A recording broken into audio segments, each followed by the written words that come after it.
National film awards में Kashmiri Files को मिला Nargis Dutt award. National integration पर बेहतरीन फिल्म के लिए मिला अवार्ड। कश्मीरी पंडितों पर के मजालिम पर है फिल्म। अनंतनाग में महकमा सेरीकल्चर की जानिब से कोकोन मार्केटिंग कैंप का एहतमाम। कैंप में कर्मकुशी के साथ मुंसलिक किसानों की खासी तादाद ने की शिरकत। कर्मकुशों ने कोकोन की कीमतों को बढ़ाने का सरकार से किया मुतालबा। टोल प्लाजा और स्मार्ट मीटर को लेकर जारी एहतजाज का मामला। एलजी मनोज सिन्हा मसाइल को करना चाहते हैं हल।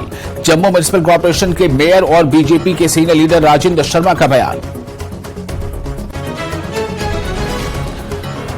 एलजी मनोज सिन्हा ने गरीबों को जमीन देने की मुखालफत करने वालों को बनाया तनकीद का निशाना। कहा, गरीबों को जमीन और मकान देने पर क्यों हो रही है तकलीफ।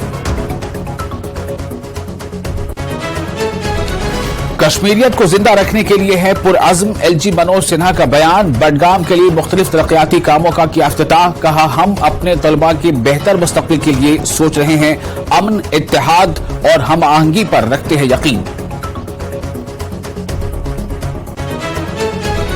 मेंढर में आशा वर्करों का जबरदस्त एहतजाज। गैर पार्लिमानी ज़बान इस्तेमाल करने पर ओहदेदारों के खिलाफ कार्रवाई की मांग। जम्मू कश्मीर बैंक ब्रांच घाट डोडा में धोखाधड़ी का मामला। कई लोगों के खातों से लाखों रुपए निकाल लिए गए। एसएसपी डोडा ने कहा, पुलिस कर रही है मामले की जांच। बैंक अफसर कैमरे के सामने कुछ कहने से कर रहे हैं गुरेज। खालिस्तान जिंदाबाद फोर्स के दहशतगर्द रंजीत सिंह नीता को एनआईए का नोटिस जारी। आबाई गांव में लगाए पोस्टर्स। कई मामलों में काफी अरसे से मफरूर है रंजीत सिंह।